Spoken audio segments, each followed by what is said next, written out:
Mobile switch off कर लें या वाइब्रेशन पर कर लें। हजूर महाराज सत्संग फरमा रहे हैं। वाणी गुरु नानक देव जी महाराज की।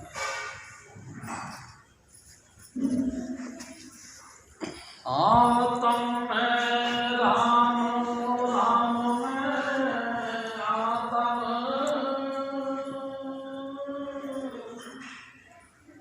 सानस गुरु विचार।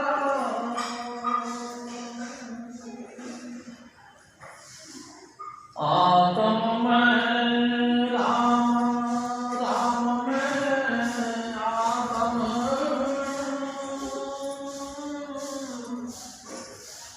सानस गुरु विचार।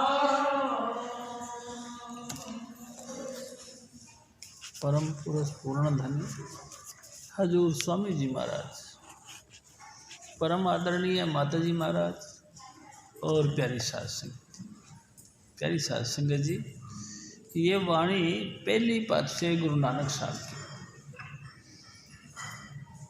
प्यारी साध संगत जी, थोड़ा सा गहराई से विचार करने वाली बातें। गुरु नानक साहब कौन थे? हजूर स्वामी जी महाराज हमारे कहा करते थे, चारों तरफ एवं मनुष्यता का साम्राज्य छा गया, जहाँ देखो वहाँ अधर्म का बोलबाला हो गया, जिधर देखें उधर धर्म पंख लगा के उड़ गए। प्यारी साध संगत जी, ये कहना चाहिए कि शरद पूर्णिमा के जो चंद्रमा के ऊपर गर्त यानी कि बादलों का छा गया, अंधेरा छा गया। इंसान कहीं भी जाए, कोई जो है परमात्मा से मिलने का रास्ता नहीं रहा। जो भी मिलता कर्म कांडों में फंसा के मार देता। आदमी क्या करे? प्यारी साध संगत जी, राजे कसाई हो गए, धर्माचारी जितने भी थे पाखंडी हो गए। आखिरकार हालात ऐसी बन गई कि जाए तो कहाँ जाए। जो धार्मिक व्यक्ति थे उन्होंने प्रार्थना करी, हे प्रभु तू हमारी सुन ले, क्योंकि कोई ऐसा जुगाड़ नहीं बन रहा जहाँ जाके हमको आत्मिक शांति मिल सके, सब धुन का परिचय मिल सके। प्यारी साध संगत जी, हालात खराब बन गए। एक दफ़ा हजूर स्वामी जी महाराज ने कहा कि शिव जी, मैं तेरे को एक बात बताता हूँ। मैं गया कामाक्षा देवी के। कामाक्षा देवी, हाँ, ब्रह्मपुत्र नदी के किनारे है कामाक्षा देवी का धार्मिक स्थान। मैं वहाँ गया तो मैंने देखा छोटे छोटे बकरे, उनके ढेर कर रखा था, स्टॉक था। बड़े श्रद्धा के साथ लोग आते थे और ऐसे ऐसे बकरों को जो है लेके आया करते थे। मैंने सोचा पता नहीं क्या, सबको टीके लगा रखे हैं, सबके गले में माला डाली हुई है, धर्माचारी बड़े बड़े मुस्टंडे बन के घूम रहे हैं, कोई अर्धनंग है। प्यारी साध संगत जी, स्वामी जी महाराज कहते हैं मैं देख के बड़ा दंग रह गया। कामाक्षा देवी का मंदिर है। मैं चुपचाप देखता रहा। जो सुंदर सुंदर जो पशु होते थे उनकी वहाँ बलि चढ़ती थी। प्यारी साध संगत जी, उसके जहाँ बलि चढ़ाई जाती थी उसके पीछे एक चादर लटकाई जाती थी। जब उसकी हत्या की जाती थी जीव की, तो खून के छींटे इस चादर पे पड़ जाते थे। शाम तक यही काम चलता रहता था। शाम को वो चादर फिर नीलाम की जाती थी, बेचा जाता था। यानी साध संगत जी, कोई मोटा सा आसामी यानी कि तगड़ा पैसे वाला आदमी उस चादर को खरीद लेता था।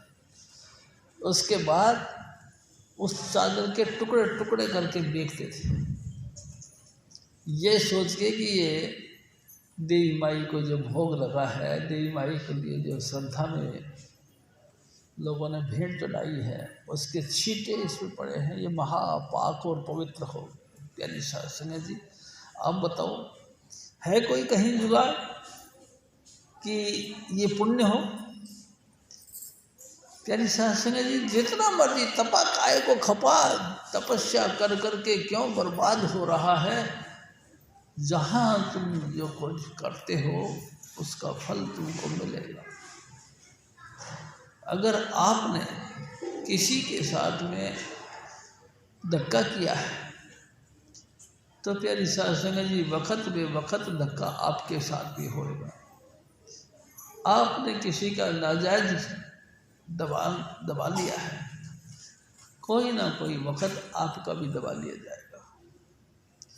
कोई ऐसा तरीका नहीं बनता कि जो कुछ हम हैं आम के पौधे बोए और कीकर मिले, ये तो कभी नहीं हो सकता। आम का पौधा बीजा है तो हमको फल आम के ही खाने को मिलेंगे, कीकर के बीजे हैं तो हमको कीकर ही मिलेगी। प्यारी साध संगत जी, आग का फल आग ही मिलेगा, बुरे का फल बुराई मिलेगा।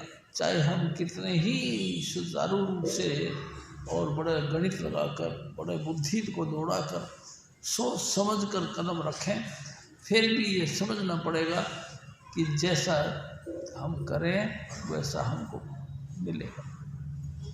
इससे कोई मुक्ति नहीं हो। प्यारी साध संगत जी, इससे कोई बचाव नहीं। और उसके बाद में भी स्वामी जी महाराज ने कहा वहाँ एक और चलन है। महाराज क्या, जो एक दफ़ा ब्रह्मपुत्र आ गया उसको फिर आना पड़ता।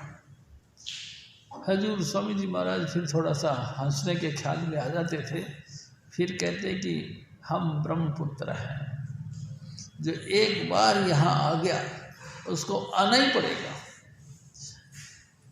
नाम का आनंद, नाम का रसिया लोग ही पसंद करते हैं। प्यारी साध संगत जी, तमाम कर्म कांडों से निकलकर और इस सच्चे मार्ग को कोई पाना चाहे तो उसको यहाँ आना ही पड़ेगा, ऐसा मेरे सतगुरु कहते थे। प्यारी साध संगत जी, ऐसी हालत बनी तो गुरु नानक साहब प्रकट हुए। प्यारी साध संगत जी प्रकट हुए, चारों तरफ से एक वातावरण सेट हो गया ऑटोमेटिकली, क्योंकि महापुरुष जब धरती पर आते हैं तो उनकी हवा जो छू के निकलती है उसके अंदर सात्विकता शामिल हो जाती है। प्यारी साध संगत जी, छू के हवा जो गई तो संसार के लोगों को थोड़ा सा सात्विकता दे गई। प्यारी साध संगत जी, ऑटोमेटिकली लोगों के दिमाग ख्याल बदलने लगे और इनके पिता माता तप्ता और पिता कालूराम जी थे। प्यारी साध संगत जी रईस परिवार थे, पटवारी थे।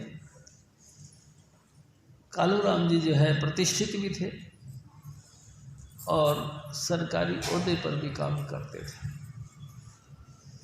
लोगों में सम्मान भी था।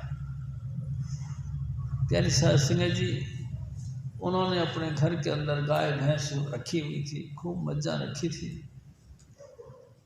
हजूर स्वामी जी महाराज हमारे बताया करते थे।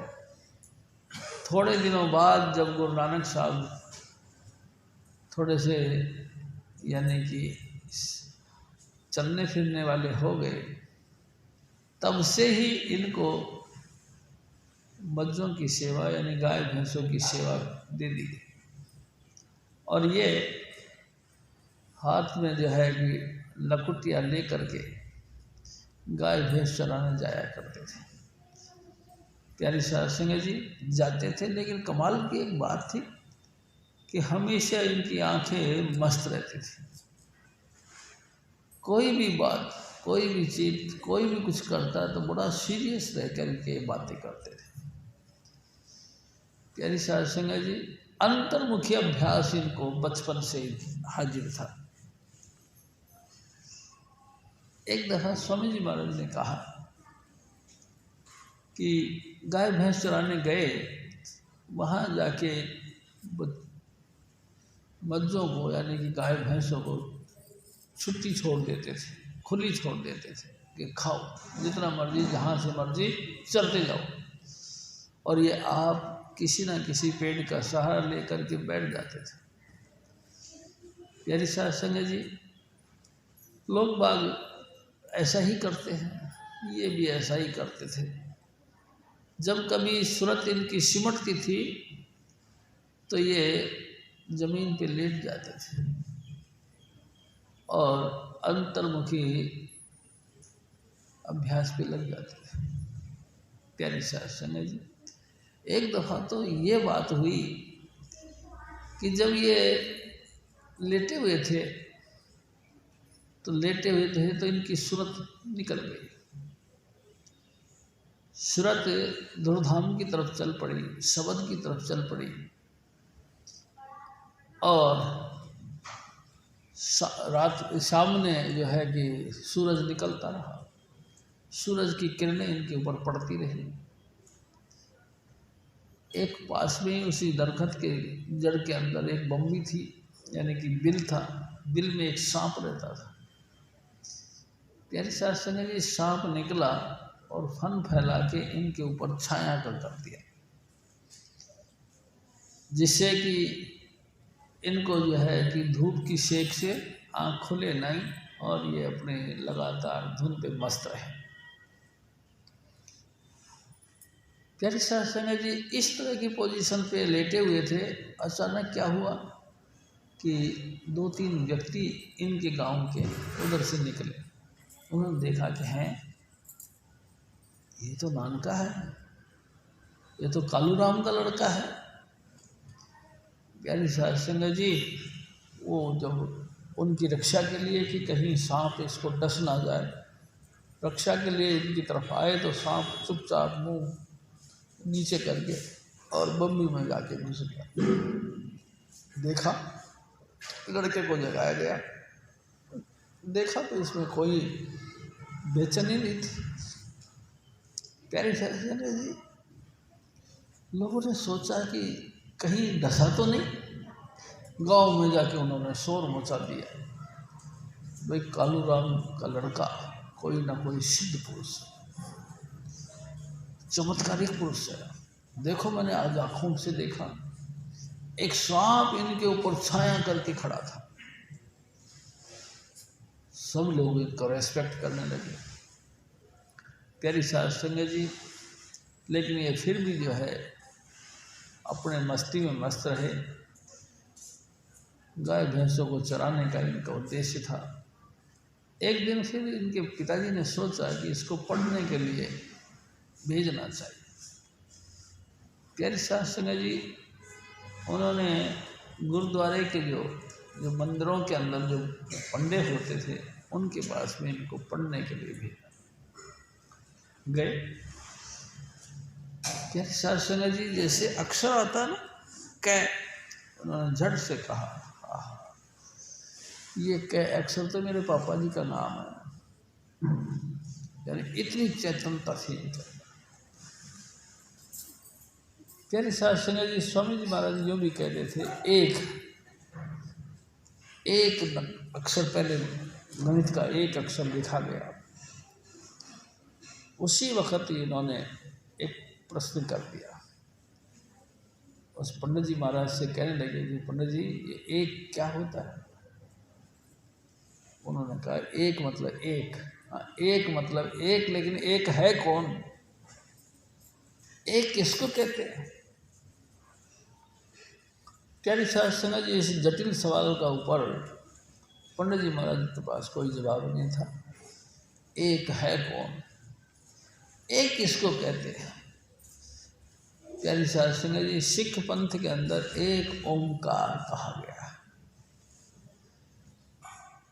इसी एक ओमकार की डेफिनेशन किया, कर्ता पुरुष निर्भय निर्वैर अकाल मूर्त अजूनी सैभम गुरु प्रसाद। ये है एक, गुरु की कृपा से वो एक यानी कि सर्वव्यापक परमात्मा जिसने अपनी मर्जी से आकृति धारण करी, जो आप स्थूल सूक्ष्म और कारण तमाम सृष्टियों का निर्माण करता है, उसका कोई आकार नहीं, लेकिन हर आकार के अंदर वो विराजमान है। प्यारी साध संगत जी, वही करता है, सबका आदि करता वही है, वही करता पुरुष है, स्त्री नहीं, वही पुरुष है। प्यारी साध संगत जी, एक दिन स्वामी जी महाराज ने कहा, एक का पुरुष सकल जगन्नाथ, जितने भी जीव हैं ये सब नारियां हैं और एक परमात्मा परमेश्वर है। यानी कि उस एक अकाल पुरुष यानी कि परमेश्वर से ही तमाम जीवों की उत्पत्ति हुई। प्यारी साध संगत जी, एक दिन तो हजूर स्वामी जी महाराज कहते हैं, ये तमाम वनस्पति ये समझ लो परमात्मा की केस है, केस। तमाम जितना भी ये हवा चलती है ये परमात्मा के सांस है। प्यारी साध संगत जी, हजूर स्वामी जी महाराज कई बातें ऐसी गहरी गहरी कर जाते थे कि हम लोग समझ में नहीं पाते थे। एक ओंकार वही पुरुष करता है जिसका कोई रचने वाला नहीं, वो खुद ही अपनी मर्जी से आप प्रकट हुआ। कब? जब सृष्टि का विकास हुआ, उसके पहले। प्यारी साध संगत जी, कबीर साहब से पूछा गया तो कबीर साहब ने भी यही बात कहा कि देखो, धुंधमई का मेला नहीं, नहीं गुरु नहीं चेला। जब हमारे वैज्ञानिक लोग संसार के हिसाब से साइंस में जब हम पढ़ा करते थे तो कहा करते थे कि सबसे पहले धुंध था, धुंध धीरे धीरे धीरे धीरे सीमित होता गया, लिमिटेड होता गया और उसमें एक बृहद सूर्य का निर्माण हुआ। बड़ा तीव्र गति से बड़ा भारी आकार में सूर्य चलता रहा। अचानक तेजी से चलते चलते उसमें टुकड़े हो गए, विकीर्ण हो गया, बिखर गए। जितनी धूल निकली वो सारे तारागण हो गए और जितने मोटे मोटे टुकड़े बने वो सब नक्षत्र बन गए और फिर एक सूर्य रहा। प्यारी साध संगत जी, उसी सूर्य के वो 9 ग्रह या जितने 11 ग्रह जितने भी हैं वो सब चक्कर काटते रहे। इस तरह से कहा जाता है। लेकिन हजूर स्वामी जी महाराज हमारे बताया करते थे कि धुंधमई का मेला नहीं, जब धुंध भी नहीं बनी गई थी। प्यारी साध संगत जी, स्वामी जी महाराज ने फिर और कहा, धुंध फिर कब बनी? स्वामी जी महाराज कहते हैं कि एक दफ़ा पाराशर जी महाराज भक्ति करके अपने आप को कंप्लीट मान लिया कि अब मैं भक्ति में पूर्ण हो गया, घर की तरफ निकल पड़े। जंगल से घर की तरफ आने लगे तो गांव और जंगल के बीच में एक दरिया बहती थी। उस दरिया को पार करने के लिए किनारे पे नौका वाले खड़े होते थे। प्यारी साध संगत जी, जब वो आने लगे तो उसने नौका वाले से कहा कि भाई हमको परली तरफ जाना है। उन्होंने कहा, हे महात्मा जी, मैं खाना खा रहा हूँ, थोड़ी देर ठहरो, मैं खाना खा लूँ, तो मेरे को जल्दी करो, नहीं तो मैं तुमको श्राप दे दूँगा। प्यारी साध संगत जी, श्राप के डर के मारे वो सोचने लगा कि मैं क्या करूँ, क्या खाना बीच में छोड़ दूँ। प्यारी साध संगत जी, खाना घर से लेके आई थी उसकी लड़की। उसने कहा, पापा जी कोई बात नहीं, हम आपके बच्चे हैं, हम भी वही काम जानते हैं जो आप जानते हो, आप मेरे को इजाज़त दो, महात्मा जी को मैं परली तरफ छोड़ आती हूँ। प्यारी साध संगत जी, अपने बच्चे के ऊपर भरोसा करके उस पाराशर जी को पार करने के लिए कह दिया, चले जाओ। प्यारी साध संगत जी, पाराशर जी को पार करके जाने के लिए जैसे वो लड़की चक्कू चलाने लगी तो उसका सीना हिलने लगा और कहने की क्या बात है प्यारी साध संगत जी, उसका खोपड़ी के अंदर काम वासना आतुर हो गई, काम वासना छा गई और उसने झट से अपना बुरा ख्याल पेश किया उस लड़की के साथ। उसने कहा, महात्मा जी आप कैसी बात करते हो, इस किनारे पे पब्लिक खड़ी है, उस किनारे पे पब्लिक खड़ी है और दोनों तरफ की पब्लिक की लगातार दृष्टि हमारे पे टकी हुई है और आप कहते हो कि काम वासना अंदर लिप्त होना है, ये कैसे हो सकता है। प्यारी साध संगत जी, पराशर जी ने भी समझा और पानी की चलू भरी और फूंक मार के ऐसे उड़ा दी। उस चलू पे जो फूंक मारी, उसी फूंक से धुंध पैदा हुई। प्यारी साध संगत जी, धुंधमयी का मेला नहीं, जब धुंध बनी भी नहीं थी उस समय से। प्यारी साध संगत जी, कबीर साहब कहते हैं उस समय से ब्रह्मा नहीं जब टोपी लीना, विष्णु नहीं जब टीका, शिव शक्ति के जन्मों नहीं तबे जोग हम सीखा। हम तो उस वक्त से भक्ति पे लीन है। ब्रह्मा जी को हुक्म नहीं दिया था, ये अधिकार नहीं दिया गया था कि तुम सृष्टि का निर्माण करो, विकास करो। भगवान विष्णु को जब हुक्म नहीं दिया गया था कि तुम सृष्टि का पालन पोषण करो, भगवान शिव को हुक्म नहीं दिया गया था कि तुम संसार का समेटने का काम करो, और आदि शक्ति को हुक्म नहीं मिला था भी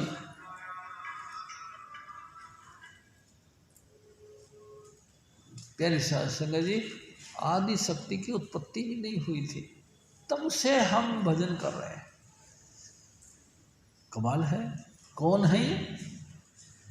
प्यारी साध संगत जी, बड़ी जबरदस्त बातें हैं, समझने की बातें हैं। कौन है? काशी में हम प्रकट भय हैं, रावानंद चिताए, समर्थ का परवाना लाए, हंस उभारण आए। हम समर्थ पुरुष से परवाना लेकर, हुक्म लेकर आए हैं। काहे के लिए? हंस यानी कि जिनमें जागृति है, सत्य और असत्य का निर्णय करने की क्षमता है, यानी कि सच क्या है संसार में और झूठ क्या है, इस चीज़ का दिल के अंदर जिनका प्रभाव है, ऐसे हंस आत्माओं को हम जगाने के लिए आए। प्यारी साध संगत जी, जगाने के लिए आए, हाँ, उनको होश में लाने के लिए। हजूर स्वामी जी महाराज कहते थे, उनके शिष्य थे गुरु नानक साहब। प्यारी साध संगत जी, पहले के ज़माने में कम उम्र में शादियां हो जाती थी, लगातार ये सुस्त रहते थे, उदास रहते थे। इस हालत को देख करके किसी ने सलाह दे दी कि कालूराम जी अपने लड़के की शादी कर लो, क्योंकि धर्म पत्नी के साथ रल मिल के हंसी खुशी का माहौल में आ जाएंगे और इनमें परिवर्तन आ जाएगा। प्यारी साध संगत जी, इनकी शादी कर दी। बटाला में उनकी शादी हुई। हजूर स्वामी जी महाराज हमको लेके गए उस जगह पर, जहाँ कहते हैं मेरे सतगुरु बताया करते थे, एक कंध था। कंध कहते हैं कि पुरानी टूटी फूटी सी एक दीवार थी। उन्होंने देखा, इनकी 6 सालियाँ थी। उन्होंने देखा कि हमारी बहन तो बड़ी सुंदर है और ये तो जल्ला जैसा है, पूरी ज़िंदगी हमारी बहन इनके साथ दुख पाएगी। पहले प्यारी साध संगत जी कई दिनों तक जन्नत क्या कहते बारात रुका करती थी। उन तमाम सालियों ने योजना बनाई कि कोई ना कोई षड्यंत्र बनाओ और इसको निपटा दो। उसको बेका दिया और कह दिया कि आप उस कंध के पीछे आ जाओ। हमारी बहन आपके साथ बातें करना चाहती है। गुरु नानक साहब वहाँ पहुँच गए। प्यारी साध संगत जी वहाँ पहुँच गए और अचानक इन 6 बहनों ने उस दीवार को धक्का लगाने की कोशिश करी कि धक्का लगा के दीवार गिर जाए और गुरु नानक खत्म हो जाए। स्वामी जी महाराज बताया करते थे, इस कंध को इन्होंने हाथ लगा दिया, गुरु नानक साहब ने इस दीवार को हाथ लगा दिया करके बड़े हंस के कहने लगे, आप सोच रहे हो कि इस कंध को मैं गिरा दूंगी, हम गिरा देंगे, ये तो युगों तक नहीं गिरेगी, अटल है ये। और प्यारी शासन जी स्वामी जी महाराज ने हमको दिखाया वो कंध, वहाँ जो भी जाता था उस कंध में से, इस दीवार में से थोड़ी सी मिट्टी लेके आ जाता था। भाई ये सिद्ध पुरुषों पे टच करी हुई महान हस्ती है, ये महान दिव्य जो है कि मिट्टी है, हमारे घर के अंदर रिद्धि सिद्धि आ जाए। प्यारी साध संगत जी गुरुद्वारा प्रबंधक कमेटी ने उसके ऊपर चारों तरफ से जो है शीशे का आवरण चढ़ा दिया, शीशे का कवर चढ़ा दिया, जिससे कि कोई भी इस मिट्टी को लेकर ना जा सके। स्वामी जी महाराज ने हमको दिखाया। हजूर स्वामी जी महाराज फिर कहा करते थे, शादी हो गई और घर पे घरणी आ गई। प्यारे साध संगत जी अब गाय भैंस चराना थोड़ा शोभा नहीं देता था, तो इनके पिताजी ने एक दुकान करवा दी। प्यारी साध संगत जी एक किराने की दुकान करवा दी, नमक तेल मिर्च हल्दी धनिया वगैरह की। अब ये दुकान करने लगे। एक दिन ऐसे ही स्वामी जी महाराज ने एक और बात कही, प्यारी साध संगत जी, परमात्मा ऐसे दिलों का इंतजार करता है, इसकी ऐसे महान हस्तियों की तलाश करता है जो परमात्मा के राह पर चलकर अपने आप को कुर्बानी कर सके। प्यारी साध संगत जी वो अकाल पुरुष सबसे ऊपर रहने वाला, सब घटों को देखने वाला हजूर महाराज कृपाल सिंह जी यूँ कहा करते थे, पहाड़ की चोटी पर बैठने वाले को लगातार नजर आता है किस घर से धुआं उठ रही है, जिस घर में आग लग रही है उसमें वो सप्लाई भेजता ऑक्सीजन की, उसकी सुरक्षा की। प्यारी साध संगत जी परमात्मा ने भी जो कि ऊंचे ठाव पे बैठकर हम सबको देखता है, उसने देखा कि गुरु नानक साहब का घट एक ऐसा है जो हर एक मानवता के लिए द्रवीभूत है, पिघला हुआ है, मानवता पर तरस खाता है। प्यारी साध संगत जी कहते हैं जब ऐसी पोजीशन होती है तो वो परमात्मा उसको मदद के लिए आता है। उस समय पोल था कबीर साहब का। प्यारी साध संगत जी कबीर साहब प्रकट हो गए गुरु नानक साहब की भर्ती के आगे, दुकान के आगे, और जाके कहने लगे कि नानका क्या तू दुकान करने आया है? देख दुनिया में आग लग रही है और तू दुकान खोल के बैठा है। प्यारी साध संगत जी बस बातें करी और अलोप हो गए। गुरु नानक साहब के दिल में हलचल हो गई, कौन था ये, क्या कह गया, दुनिया में आग लग रही है, कहाँ लग रही है। प्यारी साध संगत जी स्वामी जी महाराज कहा करते थे, लून तेल लकड़ी एहो गर्दी फगड़ी। लून तेल लकड़ी के चक्कर में फिर वो बात कुछ आई गई सी हो गई और दुकानदार बनते चले गए। लेकिन अंतर से उनके बिल्कुल इस बात की लगन थी कि परमात्मा दया करे, हमको ऐसा रास्ता मिल जाए जो कि हम लोगों को समझाने के लायक बन जाए। प्यारी साध संगत जी हजूर स्वामी जी महाराज फिर कहते हैं, कई दिनों बाद, कई कहना चाहिए कि साल 2 साल बाद वही फकीर फिर प्रकट हुए और फिर कहने, ओ नानका तू दुकान कर रहा है, दुनिया में आग लगी पड़ी है। एकदम वो चेतना अंतर में फिर जाग गई।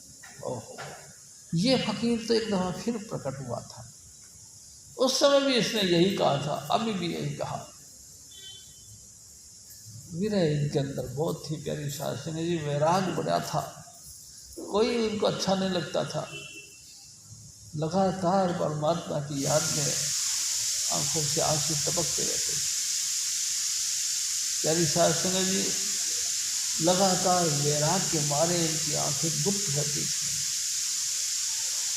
प्यारी शास्त्री जी बड़ा विचार किया कि मैं करूं तो क्या करूं।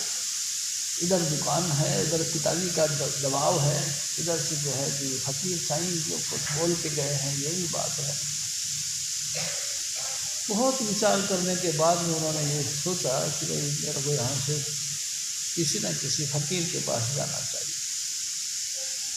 प्यारी शास्त्री जी दुकान को ताला बंद किया, जिंदरा बोलते हैं, जिंदरा लगाया और चल पड़े।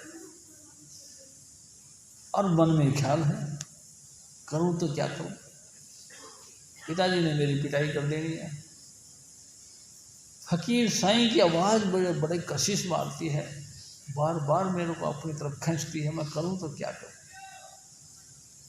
ऐसा विचार करके हाथ में चाबी लेके चलते जा रहे थे अपने घर की तरफ। दुकान से निकल करके घर की तरफ जा रहे थे। कभी इधर घूम जाते थे, कभी पाँव इधर गिर जाता था। चलते जा रहे थे, रास्ते रास्ते अचानक सामने से एक जमादार भी आ गए। प्यारी शास्त्री जी पहले के वक्तों में छुआछूत कुछ ज़्यादा था। जो नीच जाति के लोग थे वो गले में घंटी बांध के रखते थे, जैसे साइकिल पे घंटी रखते। प्यारी शास्त्री जी वो जमादार ने हाथ पे टोकरा था, झाड़ू थी, सामने से आ रही थी। वो कभी इधर करते थे तो गुरु नानक का पाँव इधर हो जाता था, इधर करते थे तो पाँव इधर हो जाता था। आखिरकार उसने घंटी बजाई, ओ नानका। एकदम उनकी जैसे जाग खुली, और एक पास से हो, दोनों तरफ तो चलता है, कहते इधर हो क्या, इधर हो। गुरु नानक साहब ने पहली बार उसको नमस्कार किया, आपने मेरा रास्ता दिखाया। प्यारी शास्त्री जी गए घर पे गए तो उन्होंने कहा कि भाई बात ऐसी है कि मैं किसी न किसी महात्मा की तलाश में जाना चाहता हूँ। उन्होंने कहा चुपचाप जाके दुकान पे बैठ गया। पिताजी ने बड़े रौब के साथ उसको दुकान की तरफ भेज दिया। बड़ा गहराई से विचार किया कि ये दुकान ही मेरे लिए टंटा है, इससे कैसे निपटा जाए। उन्होंने फिर फैसला लिया, हाँ भाई लोगों, जो भी जितने भी मर्जी पैसे लेके आओ, सबको 13 शेर मिलेगा। 13 दरवाज़ा खोल दिया गया और लोगों को बोल दिया गया, एक डेली यानी 1 रुपया का सिक्का, एक पैसे का सिक्का, जो भी कुछ वो लेके आए वो दें और 13 शेर लेके जाएं। पूरे गांव में शोर मच गया कि भाई कहते थे कि गुरु नानक यानी कि नानक ये पागल है। हम नहीं मानते थे, लेकिन आज तो हम मानते हैं ये तो बिल्कुल पागल है। देखो 1 पैसे का भी 13 शेर दिया, 1 रुपये का भी 13 शेर दिया, 13 ही 13 हो रहा है। भाई कमाल कर दिया। लोग भाग के इनके घर पे गए, इनके पिताजी से कहने लगे, कालूराम जी अभी तक अब हम मानते नहीं थे, लेकिन आज तो कहना पड़ेगा तुम्हारा लड़का पागल हो गया। पागल कैसे? तो देखो एक पैसा लेके गए तो भी 13 शेर दे दिए हैं। बड़ा गुस्से में आकर प्यारी शास्त्री जी हाथ में डंडा लेकर और गुरु नानक साहब को पीटने के लिए चल पड़े। देखा तोले जा रहे थे, आते उन्होंने एक थप्पड़ मारी जोर से। थप्पड़ मारते के साथ गुरु नानक साहब कहते हैं, स्वामी जी हमारे बताया करते थे, मेरी पिटाई क्यों कर रहे हो? तो तूने दुकान लुटा दी, मैंने इतना पैसा। तो कहते देखो बात ऐसी है, चिट्ठा बना दो, आपने जितना पूंजी लगाई थी उतने पूंजी का तुम्हारे कोई घाटा हो तो बात करो। मेरी सास ने चिट्ठा बांधा गया। चिट्ठा बांधा तो फिर भी उसमें बरकत थी। हैरान हो गए, इतना दुनिया को लुटा दिया तुमने माल, फिर भी तुम जो कि क्यों हो। बड़े खुश हुए और गुरु नानक साहब ने उसी वक़्त वो चाबी उनके हवाले कर दी। मैं जा रहा हूँ। प्यारी सास संगत जी, इनकी धर्मपत्नी अपने पियर गई हुई थी। उसके 2 लड़के थे, श्रीचंद और लक्ष्मीचंद। प्यारी सास संगत जी घर पे गए तो इनकी माता से कहने लगे, यानी सास से कहने लगे कि अब मैं जो है घर गृहस्थी को छोड़कर महात्मा बनने के लिए जा रहा हूँ। प्यारी सास संगत जी, इनकी सास ने भी इनको खूब डांटा। वो नानका, जब तूने यही कुछ करना था तो फिर शादी क्यों करवाई है, मेरी लड़की की ज़िंदगी खराब कर दी। गुरु नानक साहब कहते थोड़े से मुस्कुराए और कहने लगे, ए माता, जिस मोह के जाल में तू मेरे को डालना चाहती है, मैं इसी मोह के जाल से आज़ाद करने के लिए जा रहा हूँ। और घर से निकल गए। प्यारी सास संगत जी चलते चलते चलते चलते बनारस पहुँच गए। प्यारी सास संगत जी बनारस पहुँच गए। वहाँ तलाश की, क्योंकि बनारस धार्मिक स्थान था, महात्माओं का अड्डा था। वहाँ पहुँचे, बड़ी तलाश करने के बाद में कबीर साहब मिल गए। तिल गुडी तारी लगी दिल दरिया के तीर, नानक का संशय मिटा सतगुरु मिला कबीर। कबीर को सतगुरु के रूप में पाते ही गुरु नानक साहब के जितना भी मन में शंकाएं थी सब खत्म हो गई। प्यारी सास संगत जी, गुरु महाराज ने यानी कबीर साहब ने इनको 5 नाम की बख्शिश करी, 5 शब्द का मार्ग दिया। प्यारी सास संगत जी 5 नाम का भेद दिया, 5 शब्द का इनको ज्ञान दिया। और उसके बाद में कहा कि बेटा भजन करो, और जब तुम्हारे अंतर में ये सत्य प्रकट हो जाए फिर इसका प्रचार प्रसार करके गुरु की सेवा करो। प्यारी सास संगत जी 15 वर्षों तक रोड़ी पर बैठकर भजन करते रहे, 15 साल तक। देखो, मैं आपसे एक निवेदन करता हूँ, कोई भी स्टूडेंट पढ़ने के लिए जाता है, अलफ बे कुछ नहीं जानता, कैखा गहने कुछ नहीं जानता, लेकिन गुरु की शिक्षा के मुताबिक वो लगातार कंटिन्यू पढ़ता ही रहता है, और गुरु के हर वचन को पक्का पूरा मान कर उसके ऊपर भरोसा विश्वास रखकर लगातार अभ्यास करता है, तो एक न एक दिन वो पढ़ लिख के विद्वान बन जाता है। प्यारी सास संगत जी BA MA भी बन जाता है, PhD भी बन जाता है, डिग्री ले लेता मास्टर की। हजूर स्वामी जी महाराज हुक्म भी दे गई है कि जो नाम तुमको मिला है इस नाम का अभ्यास करो। गुरु नानक साहब ने रोडियों पे बैठकर स्वामी जी महाराज मजाक में कहा करते थे, क्या उनको गदेले अच्छे नहीं लगते हैं, क्या उनको गद्दे अच्छे नहीं लगते थे? लगते थे, लेकिन उनको पता है कि गद्दों पर बैठकर अगर हम भजन करेंगे तो हमको सुस्ती आ जाएगी, नींद आ जाएगी और गाफल हो जाएंगे। प्यारी सास संगत जी चुभती हुई चीज़ के ऊपर बैठो, लगातार बस होश बना रहे और लगातार चेतनता के साथ हम नाम का अभ्यास करते रहे। उन्होंने नाम का अभ्यास किया, 15 वर्षों के बाद में वो प्रकट हो गया। उसके बाद पूरे संसार को उन्होंने इसे यानी कि सच्चे मार्ग की तरफ लोगों को प्रेरित करने की भावना बनाई। हजूर स्वामी जी महाराज कहते हैं, जब भावना बनी तो सबसे पहले इन्होंने लोगों से ये बात कहना शुरू किया। तो बाबर बादशाह उस समय हिंदुस्तान को फतेह करके आया ही था। किसी ने जाके उसको शिकायत कर कि महाराज गुरु नानक साहब नाम का ये कोई बीमारी पैदा हुई है। और ये लोगों को गलत रास्ते पे डालता है, उसको कुरैया कहा गया। प्यारी साहब सिंह जी उसको अरेस्ट कर लिया गया और जेल में डाल दिया। जेल में डाल दिया। प्यारी साहब सिंह जी कुछ कोड़ों से उनकी पिटाई भी करी, कोड़े मार मार के उनको मारा भी गया। इतनी यातनाएं भी सहन करी, लेकिन गुरु नानक साहब भजन बंदगी पे टिके रहे। प्यारी साहब सिंह जी एक दिन जेल में क्या हुआ, गेहूं पीसने यानी आटा पीसना था। जेलर जो है सबको अन्न दिया करता था, इतना पीस के दो, और सारे जो जितने भी कैदी होते थे पीसा करते थे।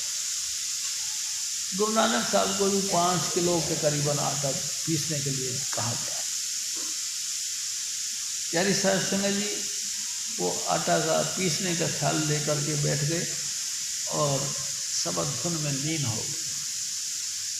जैसे शबद धुन में लीन हुए, अचानक वो चक्की चलती गई और सारा आटा पिस गया।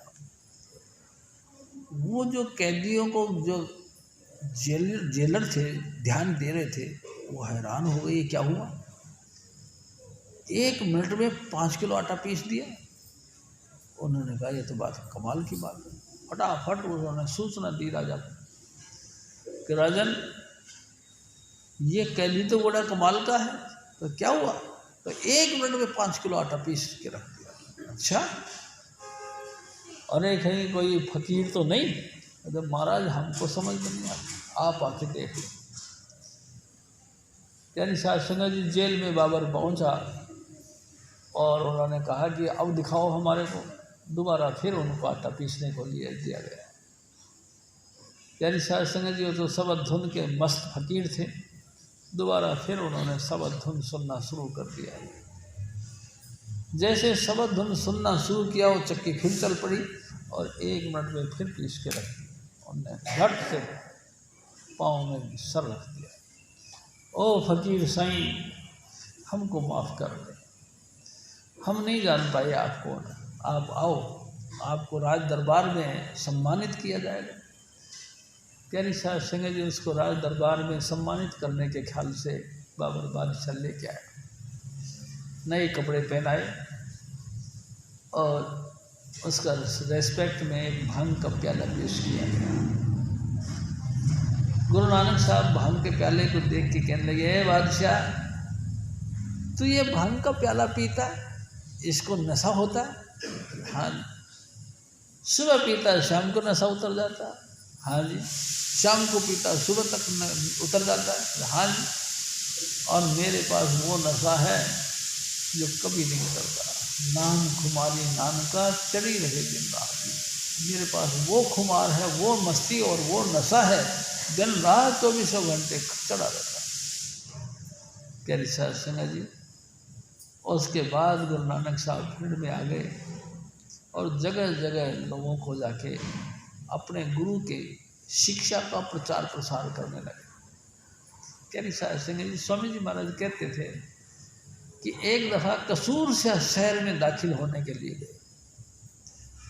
प्यारी साहब सिंह जी उस शहर के चारों तरफ 4 दीवारी थी और गेट थे, मोटे मोटे बड़े बड़े ऊंचे ऊंचे गेट थे, दरवाजे। जब वो वहाँ घुसने लगे तो पहरेदारों ने वो दरवाजे बंद कर दिए, आप नहीं घुस सकते। प्यारी साहब सिंह जी बड़ा कोशिश की गई, बड़ी तरीके से उनको समझाया गया, लेकिन नहीं, दरवाज़ा नहीं खोलेगा। आखिरकार क्या करते, हजूर स्वामी जी महाराज हमारे बताया करते थे, उस दरवाजे के बाहर एक कोडी रहता था, वो कोड फूट गया था और फूटने से उसमें बदबू निकलती थी। उसकी झोंपड़ी के आगे से लोग निकलते थे, वो भी नाक को ऐसे दबा के निकला करते। गुरु नानक साहब ने वहीं जाके रात गुजारी। प्यारी साहब सिंह जी रात गुजारी और सुबह जब उसको टच किया तो उसका कोड ठीक हो गया। हैरान हो गए, कोडी बड़ा दंग रह गया। वो तो नौजवान था, बड़े सुंदर उसकी काया निखर के आ गई। उन्होंने उसको नमस्कार किया। प्यारी साहब सिंह जी उसके बाद दरवाज़ा खोला गया तो अंदर से यानी कि गांव के शहर के लोगों की तरफ से एक दूध का भरा हुआ प्याला पेश किया गया कि ए फकीर साईं, तेरी यहाँ कोई दरकार नहीं। यहाँ तो धार्मिक लोग या महात्मा लोग या तो पूजे लोग, बड़े बड़े लोग, उनसे लबालब भरा पड़ा है, यहाँ कोई कमी नहीं। तू अपना ये मार्ग किसी और जगह जाके लोगों को बताना, यहाँ कमी नहीं। गुरु नानक साहब कहा करते थे, मेरे सतगुरु, एक चमेली का फूल तोड़ा और उसके अंदर रख दिया। मैं तुम्हारे का खंडन मंडन करने के लिए नहीं आया हूँ। मैं तुमको तुम्हारे किसी भी मिशन पे जो तुम चल रहे हो, मैं उसका अटैक करने के लिए नहीं आया। मैं तुम्हारे को डांटने के लिए नहीं आया, बल्कि मैं जैसे चमेली का फूल खुशबू देता है, इसी तरह से मैं तुमको खुशबू देने के लिए आया हूँ।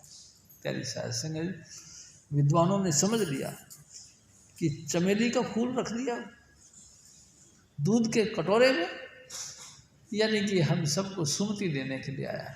दरवाज़ा खोल दिया गया और गुरु नानक साहब को प्रवेश किया गया। प्यारी साध संगत जी, पूर्व पश्चिम उत्तर दक्षिण सब जगहों में गुरु नानक साहब ने जाके अपने गुरु के मिशन का बोलबाला झंडा ऊंचा किया। प्यारी साध संगत जी, हजूर स्वामी जी महाराज एक और बात कहा करते थे।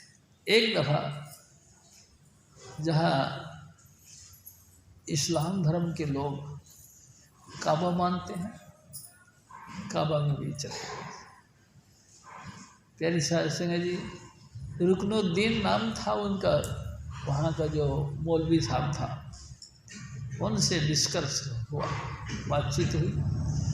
उसने पूछा कि ए फकीर साईं, तू मेरे को एक बात बता कि खुदा का घर तूने देखा है तो बता, उसमें कितने बुर्जे हैं, कितने कमरे हैं, कितना जो है उसमें प्रकाश है, कैसा क्या उसका वर्णन करके बता, थोड़ा सा डिटेल बता। गुरु नानक साहब ने बताया कि ए रुकनुद्दीन सुन, उसकी 12 बुर्जे हैं। 12 बुर्जे हैं? हाँ। 32 किंगरे हैं? 32 किंगरे हैं? हाँ। उसके अंदर सूरज और चंद्रमा जैसे महान प्रकाश, लाखों करोड़ों सूरज और लाखों करोड़ों चंद्रमा का प्रकाश है। अच्छा, हाँ। तूने देखा? हाँ, मैंने देखा। अरे हमको समझाओ, 32 किंगरे हैं, 12 बुर्जे हैं, कहाँ है वो घर? वो खुदा का घर कहाँ है? गुरु नानक साहब ने कहा, जो जिस्म तुम लेके चलते हो, यही खुदा का घर है। प्यारी साध संगत जी, 12 बुर्जे, हाँ, बड़ी बड़ी ऊंचे ऊंचे बुर्ज 12 हैं। हाँ प्यारी साध संगत जी, 1, 2 और तीसरा हिस्सा 3, 6, 3 टांगों के 12 बुर्जे हैं। 32 नाखून 20। प्यारी साध संगत जी, कमाल है। इसी में वो सुल्तान यानी कि बादशाहों का बादशाह यहाँ रहता है। अच्छा, 32 दांत हैं। अच्छा, प्यारे साध संगत जी, एक एक बातें कही। अबे तू ये बता, तू कौन है? हिंदू है या मुसलमान? तू बता, तू कौन है? तेरी बात बता तू। प्यारी साध संगत जी, गुरु नानक साहब के सामने बड़ी सख्ती से कहा गया कि तू कौन है, पहले तो बता। हजूर स्वामी जी महाराज हमारे कहा करते थे कि गुरु नानक साहब थोड़े से दहशत में आ गए। तो उन्होंने फिर बातें कह दी। पहले तो उन्होंने कहा कि ना मैं हिंदू ना हम मुसलमान, हम दोनों को एक को जानेगा। छोड़ इस बात को, तू बता तू कौन है। गुरु नानक साहब डर के कहने लगे कि हिंदू का हो तो मारी हो, मुसलमान में ना है। अगर आपको मैं कह दिया कि मैं हिंदू हूँ तो तुम मेरे को मारो, मुसलमान में बिल्कुल नहीं है। फिर तू कौन है? पंच तत्व का पुतला, ये 5 तत्वों का पुतला है। गैबी खेले माही, गैब यानी रूहानियत, यानी आध्यात्मिकता, यानी कि वो शब्द धुन मेरे अंतर में लगातार चल रहा है। प्यारी साध संगत जी बड़े खुश हुए। अच्छा तो तू चल फिर मस्जिद में हमारे साथ। उसको पकड़ के मस्जिद में ले गए।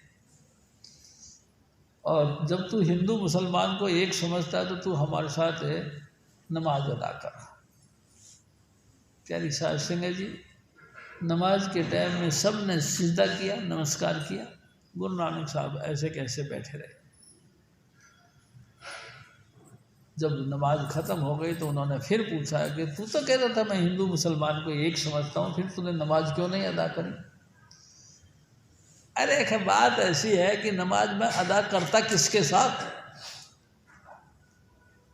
क्योंकि नमाज तो कोई भी अदा नहीं कर रहा था।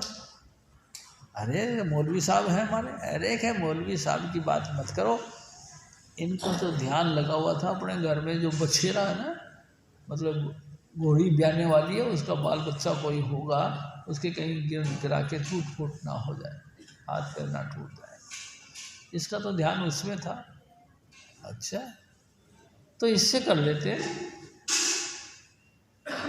प्यारी साध संगत जी उसको कही तो कहे ये इसको क्या कर लेते, ये तो काबुल में घोड़े खरीद रहा था।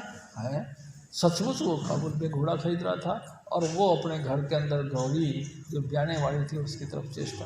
प्यारी साध संगत जी हजूर स्वामी जी महाराज कहा करते थे, तमाम चमत्कारिक बातें कर करके गुरु नानक साहब ने अपने गुरु की शिक्षा का प्रचार प्रसार किया।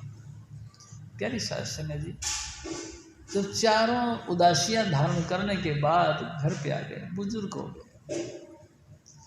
खेती बाड़ी करने लगे। प्यारी साध संगत जी करतारपुर में खेती बाड़ी करते काम करते थे। एक दफ़ा वो घर से खेत से ईंधन या चारा कुछ भी समझ लो लेके घर की तरफ आ रहे थे। रास्ते में एक फकीर मिल गया। फकीर ख्याल का एक रईस आदमी घोड़ी पर जा रहा था, वो मिल गया। उसने पूछा कि बाबा हमको गुरु नानक साहब के घर जाना है। गुरु नानक साहब ने कहा कि देखो भाई बात ऐसी है, बातें तो बाद में कर लेंगे, पहले तुम मेरे पीछे पीछे चले आओ, मैं तुमको उसके घर पे पहुंचा दूंगा। प्यारी साध संगत जी वो घोड़ी पे बैठा रहा और वो गुरु नानक साहब अपने सर पे बोझ लेकर के पैदल पैदल उसके आगे आगे चलते रहे। और एक घर में जाके उसने अपना वो चारा ढेर कर दिया और कहने लगे उतरो, अब यही है गुरु नानक का घर, तो यही है गुरु नानक का घर, और मैं ही नानक कहता हूँ, मैं ही नानक कहलाता हूँ। वो बेचारा पानी पानी हो गया शर्म के मारे, हाय हाय तू ही गुरु नानक कहलाता है। बहुत बेअदबी हो गई मेरे से, रोने लगा। प्यारी साध संगत जी तू एक बात बता, तू कौन है जो तू ऐसे रोने लग गया? कि जी मैं लेना हूँ। कि लेना है? तभी तो ये बात है। तो देख सुन, तू लेना है तो मैं देना है, तू अगर तू लेना है तो मैं तेरे को देना है। पाँव पकड़ लिए, ऐ सतगुरु दया का भंडार है तू, लेकिन मेरे से बहुत गुस्ताखी हो गई। मैं तेरे दर पे मंगता बन के आया था तेरे यहाँ से झोली पसार के कुछ पाने के लिए, लेकिन कमाल है मैं फिर भी घोड़ी पे बैठा रहा। अरे ये होता है। गुरु नानक साहब ने फिर कहा ये होता है, जिसको लेना होता है ना वो लेनदार होकर बड़ा बनकर बड़ा ऊंचा बनकर आता है, और जो देनदार होता है वो बेचारा नम्र होकर के कहते हैं ले ले भाई ले ले, आज तो नहीं कल दे दूंगा, जो भी कुछ है। तो होता है जो लेना होता है, देनदार जो बन के आता है तो रोब से आता है, और जो देनदार होता है वो बेचारा हाथ जोड़ के कहता है कि लो, होता तो देता, नहीं तो फिर टाइम ले लेता है कि कल दूंगा, परसों दूंगा। प्यारे साध संगत जी, हजूर स्वामी जी महाराज उसी बात की गुरु नानक साहब की महिमा करते हुए फरमाते हैं कि देखो भाई, बहुत ही विचार करके देखो, इंसान के जिस्म में दो चीजें रहती हैं, एक आत्मा, एक परमात्मा। यानी कि एक वो जिसके हम अंशी हैं, एक वो जिसके जो हमारा अंश है। एक वो परमेश्वर, एक उसी परमेश्वर का अंश यानी कि जीवात्मा, हम दो हैं। प्यारे साध संगत जी, अकाल पुरुष ने यानी कि मालिक कुल ने एक दिन ख्याल किया कि मैं एक हूँ, अनेक हो जाऊं, और अनेक हो गया। स्वामी जी महाराज कहा करते थे, एक दरिया, एक बूंद तिस्ते हो लख दरियाओ। एक जल की बूंद थी, उससे लाखों नदियां बह गई। प्यारी साध संगत जी, परमात्मा एक था, ख्याल किया, अनेकों अनेक कोटान कोट सृष्टियों का निर्माण हो गया। गुरु नानक साहब कहते हैं, लख आकाश आकाश, लख पाताल पाताल। एक दो नहीं, आकाश गंगा एक नहीं, लाखों आकाश गंगा हैं, और एक एक आकाश गंगा के अंदर करोड़ों करोड़ों सूर्य, इस सूर्य से भी करोड़ों दर्जा ज़्यादा तेज हैं। प्यारी साध संगत जी, वो सब कुछ कहाँ है? आपके अंदर, हमारे अंदर। हाँ, कई कई डॉक्टर लोग इस बात का विचार करते हैं कि हमारे अंदर लख आकाश आकाश, लख पाताल पाताल, हमने कितने मुर्दे चीर डाले, लेकिन आज तक एक में भी कुछ दिखाई नहीं दिया। लखों आकाश है, लखों पाताल है, लेकिन दिखते तो कभी नहीं है। कहाँ? प्यारी साध संगत जी, मेरे सतगुरु कहा करते थे, देख बच्चों, मन के पर्दे के पीछे है मन। हाँ, हमारे अंतर में एक आत्मा भी है, एक मन भी है। मन के पर्दे के पीछे ये सब चीजें हैं, दिखेंगे नहीं, ये दिखेंगे नहीं, फिर है, लेकिन दिखेंगे क्यों नहीं? क्योंकि हमको सबको परमात्मा ने मन के आगे पर्दा लगा के हमको बाहर निकाला हुआ। हम अंदर हैं, हम अंदर हैं, हमको बाहर निकाल दिया गया है। बाहर जाओ, और बाहरी बाहर, हाँ बाहर, कहीं से बाहर, सबसे पहले हमको आंखों के मार्फत बाहर निकाल दिया गया। प्यारी साध संगत जी, आंखों के मार्फत हमने संसार को देखा और संसार के अनुरूप बन गए। कानों के मार्फत हमने लोगों की अच्छी बुरी, कर्कश, कठोर और मधुर आवाज़ें सुनी। हम उनके प्रति प्रभावित होकर कानों के रास्ते हम निकल गए। प्यारी साध संगत जी, मुंह के रास्ते अनेकों अनेक व्यंजन खाए, और अनेकों अनेक इस रसना से हमने बातें करी। प्यारी साध संगत जी, रसना का उपयोग तो सिर्फ परमात्मा का भजन करने के लिए था, नाम जपने के लिए था, लेकिन अनेकों अनेक बातें कर करके वचन विलासों में लीन हो गए। स्त्री पुरुष, पुरुष और स्त्री एक दूसरे के प्रति प्रभावित हो गए। प्यारी साध संगत जी, फिर नाक के मार्फत एक दूसरे के बदन को सूंघकर उसके प्रति आसक्त हो गए। फिर इस चमड़े के मार्फत, प्यारी साध संगत जी, कमाल की बात, हजूर स्वामी जी महाराज कहा करते थे, उस एक अकाल पुरुष ने इस देही की रचना की, इस देही के अंदर वो खुद भी बैठ गया और आत्मा को भी बैठा दिया।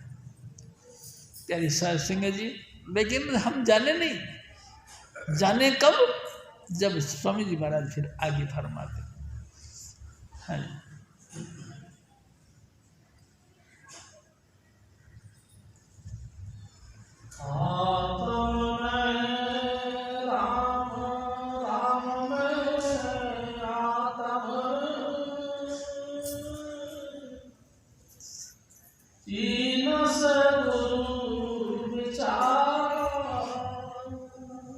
हजूर स्वामी जी महाराज फरमाते, ए मेरे भाई, आत्मा ही परमात्मा है, परमात्मा में आत्मा है। लेकिन ये कब समझ में आती है? चीन से, यानी कि जाना कब? गुरु विचार, जब गुरु के शरण में गए, गुरु ने हमको समझाया, गुरु ने हमको बख्शीश में दी, तब हम जब गए स्वामी जी महाराज के पास, स्वामी जी ने कुछ नहीं किया, टच दिया और वो नाम जिसको राम कहते हैं, संसार को उत्पन्न करने वाली वो परम सत्ता, वो प्रकाश स्वरूप परमात्मा हमारे अंतर में प्रकट हो गया। प्यारी साध संगत, गुरु की कृपा से आत्मा में राम है, राम में आत्मा है, लेकिन ये जाना तो नहीं हमने। इसी चीज को होते होते करोड़ों युगों से अपन सब यहाँ भटकते चले जाते।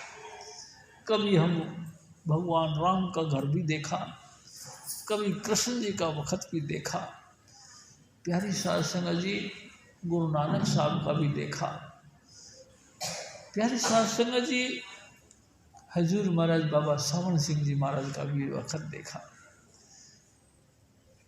हजूर महाराज कृपाल सिंह जी का भी वक्त देखा, प्यारी साध संगत जी सतयुग भी देखा, त्रेता भी देखा, कलयुग भी देखा, द्वापर भी देखा, सब देखे, लेकिन अभी तक हम समझ नहीं पाए। क्यों? क्योंकि हमको गुरु नहीं मिला। अगर कोई गुरु मिल जाता तो समझ लो हमारा ये पौड़ी उसी वक्त कंप्लीट हो जानी थी, लेकिन गुरु नहीं मिला। अरे भाई, बड़े बड़े दुनिया में धर्माचार्य रहते हैं, हाँ रहते हैं, वो मिले हैं, कर्मकांडी थे वो सिर्फ बारमुखी पूजा पाठ करने वाले थे, बारमुखी कर्म कांड करने वाले थे, वो मिले हैं। बहुत कर्म धर्म करने वाले सदाचारी मिले हैं, ब्रह्मचारी भी मिले हैं, लेकिन आत्म अनुभवी महापुरुष नहीं मिला। लाइट ऑफ गॉड, अपने अंतर में प्रकाश रूप परमात्मा को देखने वाला और कानों से प्रणव की धुन उठ रही है उसको सुनने वाला कोई महात्मा नहीं मिला हमको। इसीलिए तो हम यहाँ बैठे हुए अभी तक।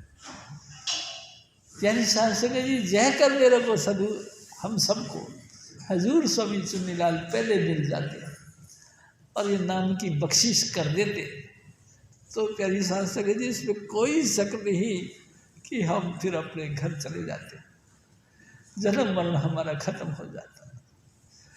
लेकिन नहीं, और बहुत भी नहीं, चारों तरफ से अंधकार छाता रहा। कर्मकांडी महात्माओं ने हमको घेर लिया। कई ऐसे भी मिले जो 4 वेदों को कंठ करने वाले। एक दफ़ा हजूर बाबा सावन सिंह जी महाराज कहते हैं कि पोठोहर में मेरे को एक ऐसा भाई साहब मिला जिसने 800 दफ़ा गुरु ग्रंथ साहब का बोह डाला, 800 बार। पोठोहर हजूर बाबा सावन सिंह जी महाराज थे। 100-200 वाले की तो बात करो मत, 800 दफ़ा गुरु ग्रंथ साहब का पाठ करने वाला मेरे को मिला। मैंने उससे कहा कि आप तो भाई परम पूज्य दिया, मैं आपके पाँव पे माथा रखता हूँ, नमस्कार करता हूँ, लेकिन एक बात बताओ, क्या कभी आपको लाइट ऑफ गॉड मिला, परमात्मा का प्रकाश प्रकट हुआ? उन्होंने कहा वो क्या होता है? क्या कभी आपको कानों में प्रणव की धुन भी सुनाई दी? उन्होंने कहा सो तो नहीं। प्यारी साध संगत जी, ऐसे ग्रेट पुरुष होने के बाद में भी, इतने कर्मकांडी होने के बाद में भी अपने आप को कोई नहीं जानता। आत्म में राम, राम में आत्म, आहा कमाल की बात। भगवान हमारे अंदर है, हम भगवान के अंदर है, लेकिन ये जानता तो कोई नहीं। ये हजूर स्वामी जी महाराज जब धरती पर दया करके प्रकट होते हैं, वो जब बख्शीश में देते हैं तब हमको मिलता है। हजूर महाराज फिर और फरमाते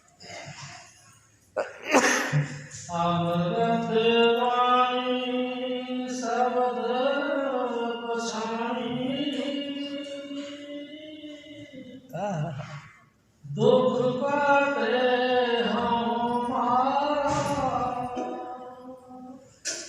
अरे भाई, उस वाणी का विशेषता क्या है? अब बहुत मीठी है, अति मीठी। शक्कर खांड नमक गुड़ माखियो माजा दूध, सभे वस्तु मीठियाँ पर साई न पूछत। शक्कर भी मीठी है, खांड भी मीठा है, गायों भैंसों का दूध भी मीठा है, प्यारी साध संगत जी शहद भी मीठा है, सब चीज़ मीठी है। लेकिन जो मिठास स्वामी जी महाराज ने जो नाम दिया उसके अंदर है, सब धुन के अंदर है, उसके मिठास का कोई मुकाबला नहीं कर सकता। प्यारी साध संगत जी बहुत मीठा है। और कमाल की बात यह है उसकी तासीर है क्या कि घमंड खत्म हो जाता है इंसान। जो सचमुच नाम का अभ्यास करता है, सब धुन सुनता है, उसके अंदर घमंड नहीं रहता। प्यारी साध संगत जी घमंड जिसके अंदर है, समझ लो वो कहीं से कहीं तक भजन नहीं करता, चाहे बेशक वो बुरा माने। प्यारी साध संगत जी जो भजन करता है साध संग में होमे छोड़े होमे निकल जाता है। साधु की संग अगर तुमको मिल गया, यानी कि शब्द का अभ्यास तुमको मिल गया और तुम उसको अभ्यास को करते हो तो फिर घमंड नहीं रहेगा, वो होमे खत्म कर देता है। हजूर महाराज फिर और फरमाते नानक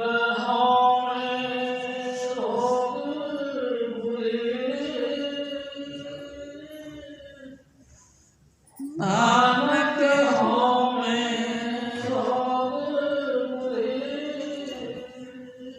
सबसे भयानक बीमारी है ये घमंड का होना। प्यारी साध संगत जी कराया सब गया, जब आया अहंकार, जब आपके दिल में ये भी ख्याल आ गया कि ये काम मैंने किया, समझ लो कुछ नहीं बचा, उसका पुण्य फल कुछ नहीं मिलेगा। जब आपने ये सोच लिया कि मेरा किया हुआ, प्यारी साध संगत जी स्वामी जी महाराज कहा करते थे मेरा किया कुछ नहीं होए प्रभावेशो होए, मेरा किया कुछ होता ही नहीं, जो मेरे स्वामी जी महाराज चाहते वो होता है, मेरा किया नहीं होता। प्यारी साध संगत जब ये आपके दिल में होमे आ गया हो कि मैं कुछ काबिल हूँ, तो समझ लो उस समय 0/0 हो गए, कुछ नहीं। प्यारी साध संगत जी गुरु नानक साहब फिर और फरमाते जहाँ देखा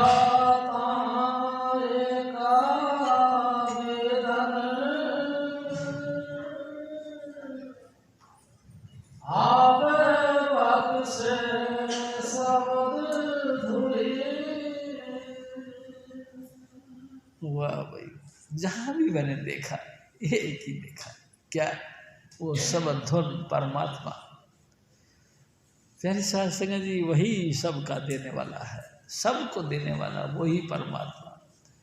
और देखो ये सब चीज़ें तब मिलती हैं जब गुरु मिलता है।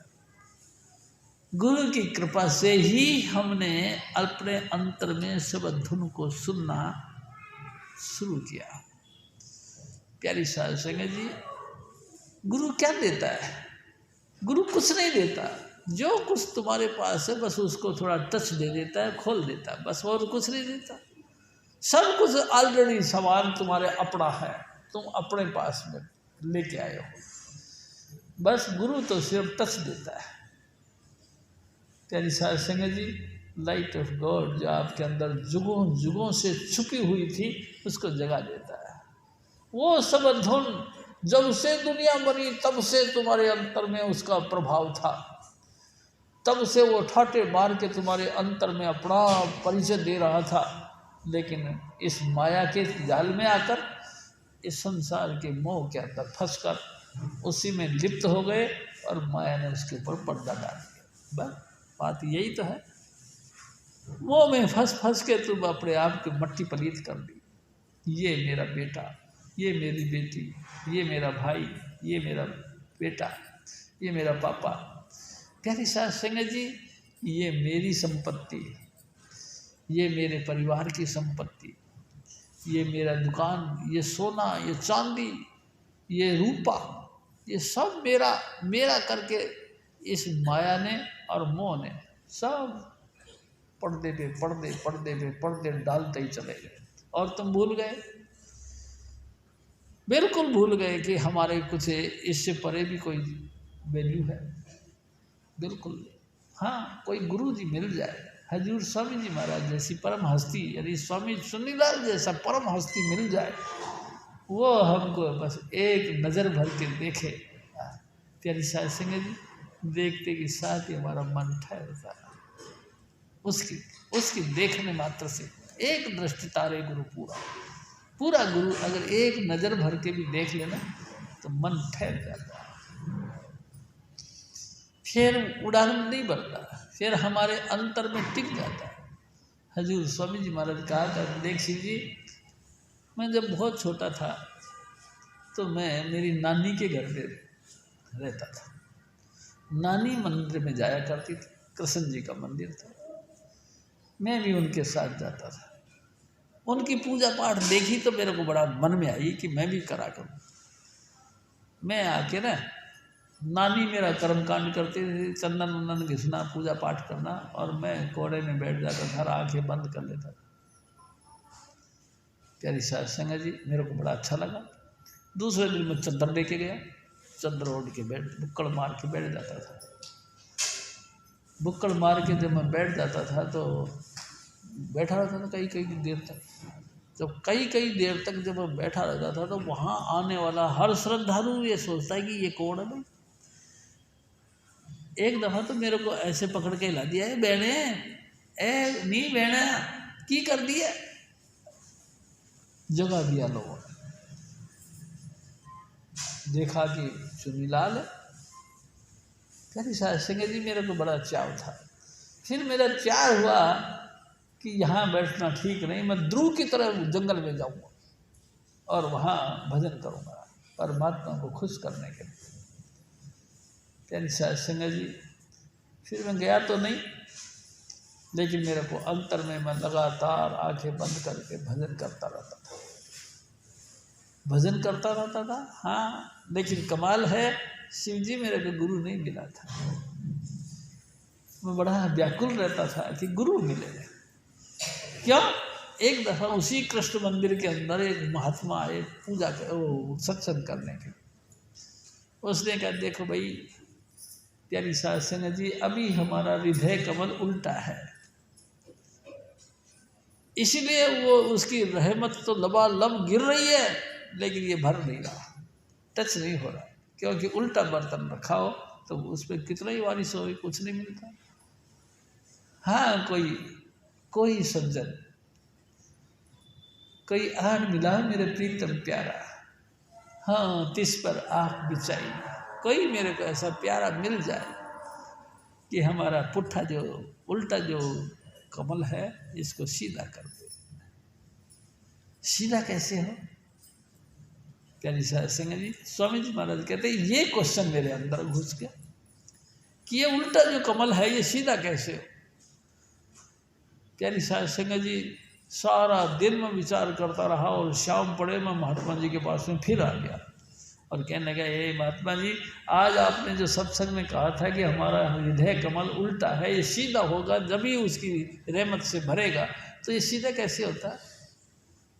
महात्मा जी ने कहा कि देख बेटा, तू है तो उम्र में छोटा, लेकिन मैं तेरे को सच बताऊं, मैं भी नहीं जानता। प्यारी साध संगत जी, उस महात्मा ने कहा कि मैं भी नहीं जानता। ये मामला मेरा सुलझा। हजूर स्वामी जी महाराज कहते हैं, बाबा सावन सिंह जी महाराज के चरणों में आकर उन्होंने झट से एकदम सीधा कर दिया, यहाँ देखो और touch the light of God को अंदर लीन हो जाओ, एकदम सीधा कर दिया हजूर स्वामी जी महाराज। फिर और फरमाते हैं, आप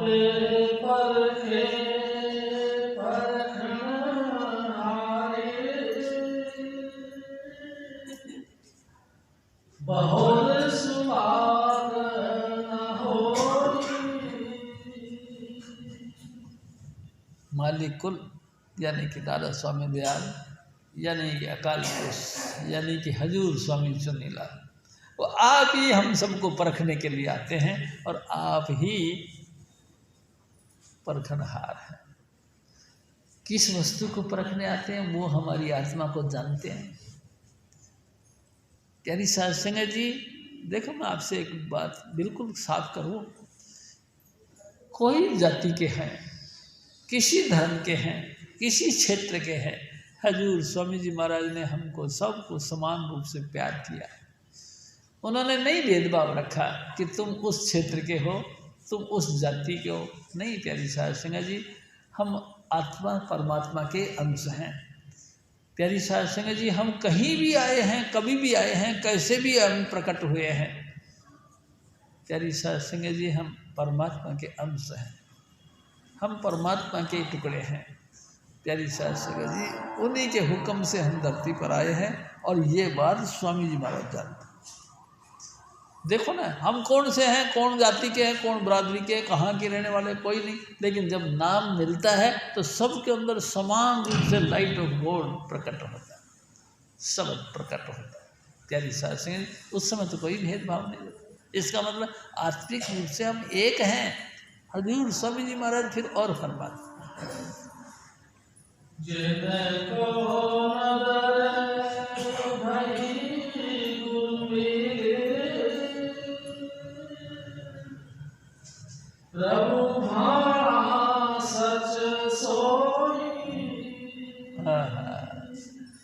मेरे सतगुरु ने, देखो गुरु नानक साहब कहते हैं मेरे सतगुरु ने, यानी कि हजूर कबीर साहब ने, गुरु नानक साहब के सतगुरु कबीर साहब थे।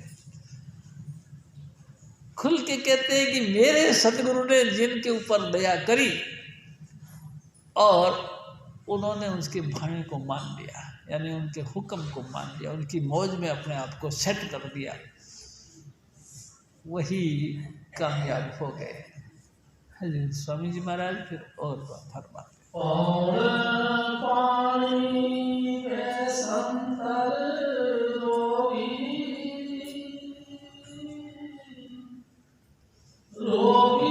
धरत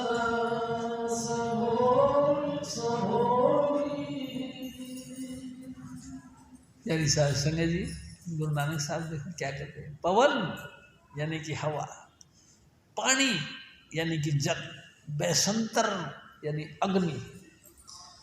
प्यारी साध संगत जी, ये सब चीजें बीमार हैं, इन सब के अंदर कोई ना कोई रोग है। प्यारी साध संगत जी, सब आवागमन में है, अभिशप्त नहीं है, अविनाशी नहीं है। हर चीज अपने आप में रोगी है, यानी कि मृत्यु सबको है, यानी कि खत्म समाप्ति सबकी है। कितना ही देखो, अब सोचो थोड़ा सा, बहुत बहुत पानी है, बहुत बहुत पानी है, आग आई सारे पानी को खत्म कर, क्या हुआ? अरे आग ने सब पानी सोख दिया। अच्छा, अरे भाई कमाल हो गया, आग है, हाँ, हवा आ गई, सब आग को उड़ा के ले गई, खत्म। प्यारी साध संगत जी, कमाल हो गया, ये क्या था? अरे था, आग आ रही थी, हवा आई तो उड़ा के ले गई। अच्छा, हर चीज खत्म, हाँ, सब चीज का खत्म, यानी कि सब रोगी हैं, सब जन्म मरण के चक्कर में पड़े हुए हैं। कोई ऐसी चीज नहीं जो स्थायी रहे, स्थायी सिर्फ एक है, स्वामी जी महाराज। प्यारी साध संगत जी, नाम स्थायी रहता। स्वामी जी महाराज ने कहा, नाम रहो गोविंद रहो। प्यारी साध संगत जी, हजूर स्वामी जी महाराज के अलावा वो महापुरुष जिन्होंने शब्द धुन का अभ्यास कर करके शब्द धुन में लीन हो गए, वही अविनाशी हैं, बाकी सब नाशवान हैं। नाम रहो साधु रहो, रहो गुरु गोविंद। प्यारी साध संगत जी, परमात्मा के अलावा कोई स्थायी चीज नहीं, सब नाशवान है और आप भी नाशवान हैं, लेकिन आप भी परमात्मा का भजन कर करके आप भी अविनाशी बन सकते हो। प्यारी साध संगत जी, कोई गुंजाइश नहीं, इधर उधर बातें करने की कोई गुंजाइश नहीं। अगर आप शब्द धुन का अभ्यास करते हो और शब्द आपके अंदर प्रकट होने लग गया, प्यारी साध संगत जी, आप नहीं मरोगे, बेशक आपकी देही मर जाएगी, लेकिन आप अविनाशी रहेंगे। देखो, ख्याल करके देखो, राम त्रेता युग में थे। प्यारी साध संगत जी, करोड़ों दुनिया रोज रोज मर रही है, लाखों करोड़ों दुनिया आ रही है और जा रही है। कृष्ण, लाखों करोड़ों दुनिया आती और जाती रहती है।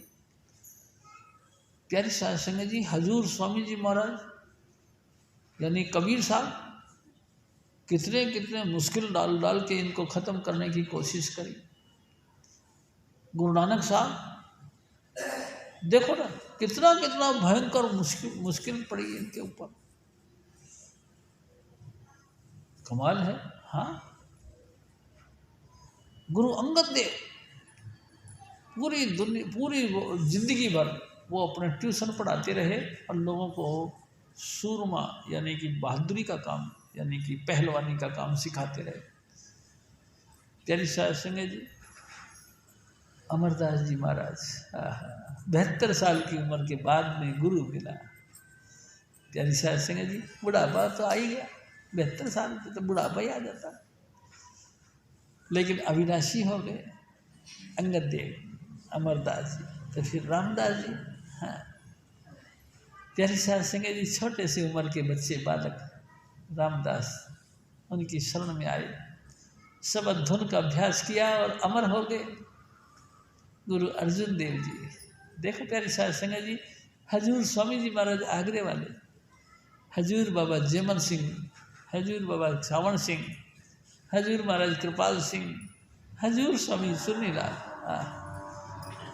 प्यारी साध संगत जी, ये काहे से रह गए? सिर्फ शबद धुन का अभ्यास किया, अमर हो गए। बेशक शरीर चला गया, लेकिन वो अभी भी जब कोई इंसान भजन करके इनमें लीन होता है तो अंतर में हजूर बाबा सावण सिंह जी महाराज उसी तरह कलोल करके दिखाई देते हैं, उसी तरह खेल खेलते हैं। हजूर महाराज कृपाल सिंह सूक्ष्म रूप में स्थायी हो गए। हजूर स्वामी जी महाराज, अरे मेरे भाई कैसी बातें हैं, जिस्म तो छूट गया लेकिन सूक्ष्म रूप में परमानेंट रह गए, हमेशा के लिए अविनाशी बन गए। हजूर स्वामी जी महाराज फिर और फरमाते, मात पिता माया देसी, रोगी रोगी कुटुंब संजोगी। देखो स्वामी जी महाराज ने एक दफ़ा बात कही, कुसुम्बा का फूल ऐसा होता है जो उसकी वैल्यू नहीं होती। कुसुम्बे के फूल की तरह जितने भी बाप या माँ या बहन या भाई या बेटा या बेटी, सब एक न एक दिन चमकता हुआ फूल तुमको दिखाई देगा, लेकिन सब रोगी, सब जन्म मरण के चक्कर में फंसे हुए। एक न एक दिन आएगा, आपकी माँ भी गुजर जाएगी, आपका पिताजी भी गुजर जाएगा, आपका बड़ा भाई, छोटा भाई, आपकी बहनें, आपकी धर्मपत्नी, आपके बाल बच्चे सब गुजर जाएंगे। भाई सब रोगी है, इस जन्म मरण का रोग सबको लगा हुआ है, कोई बच नहीं सकता। प्यारी साध संगत जी, छोटा सा बच्चा हंसता खेलता खिलखिलाता गुदगुदाता मुस्कुराता गोदियों में नाचने वाला बच्चा धीरे धीरे बड़ा हो जाता है, प्रौढ़ बन जाता है, फिर प्रौढ़ से अवस्था बुढ़ापे की आ जाती है, थोड़ा सा कमर झुकने लगती है, ऐसा बन जाता है कि धनुष की तरह बन जाता है, धनुष यानी कि एकदम टेढ़ा, और फिर पता लगता है सांस पूरे हो गए। प्यारी साध संगत सब रोगी हैं। हजूर महाराज फिर और फरमाते हैं, रोगी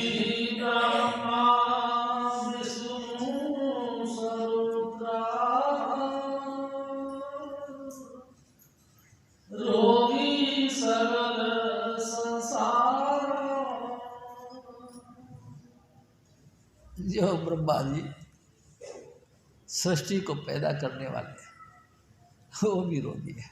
मैं आपसे निवेदन करूं, एक दफ़ा हजूर स्वामी जी महाराज ने कहा कि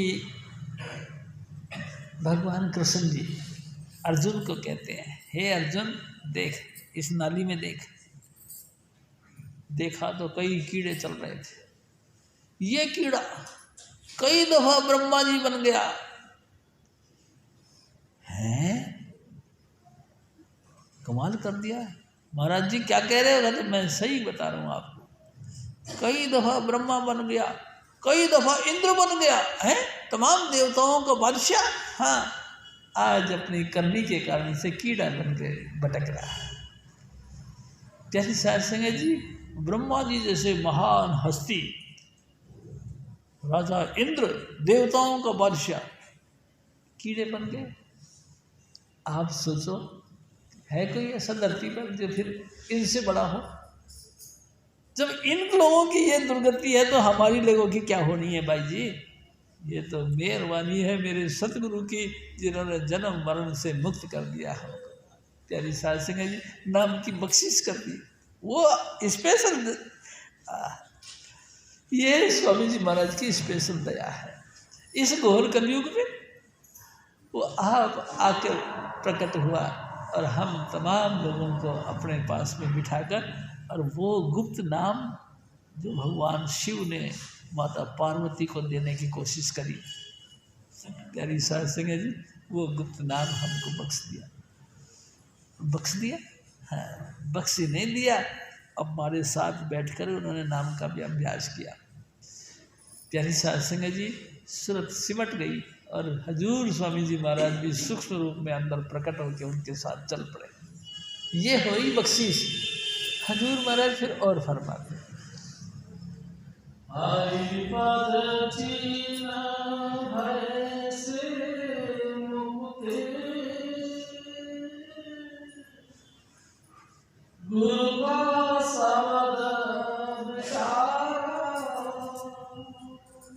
हजूर स्वामी जी महाराज देखो क्या, ए मेरे भाई सुन, जिसने गुरु की कृपा से नाम लिया और नाम का अभ्यास करते करते करते करते हरि पद में पहुंच गए, वो कोमल हो गए, अहंकार नहीं तो। और सदा ही सदा कहते, वाह भाई वाह, मेरे ऊपर मेरे सतगुरु की बड़ी कृपा है, बहुत कृपा हुई।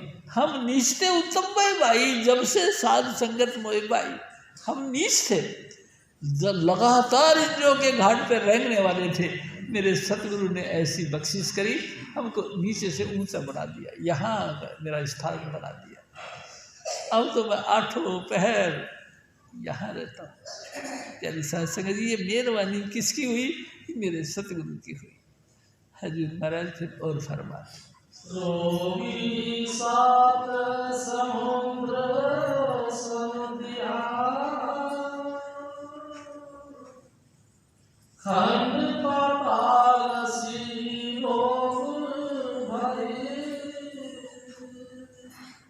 प्यारी साध संगत जी, इस भूमंडल पर 7 समुद्र हैं, सब रोगी है। देखो, मैं आपसे एक निवेदन करता हूँ। एक दफा एक महर्षि थे दुर्वासा, वो समुद्र के किनारे बैठ करके भजन कर रहे थे। प्यारी साध संगत जी, पूजा पाजा का सामान रखा हुआ था, भजन कर रहे थे। भजन करते करते अचानक क्या हुआ, एक तूफान के साथ लहर आई और वो सारा सामान उठा के भाग गए, मतलब समुद्र में लीन हो। पराशर जी को जब ऊपर से पानी चढ़ा ऐसे, तो एकदम उनकी आँख खुली, देखा तो सारा सामान बह गया। गुस्सा आया, और गुस्सा आया तो उसने क्या किया, 3 चूल भर के पानी पिया और 7 समुद्र को पी गया। प्यारी साध संगत जी, मानने वाली बात नहीं, लेकिन मेरे सतगुरु कहते कि मानो, मानो कि ऐसा हुआ।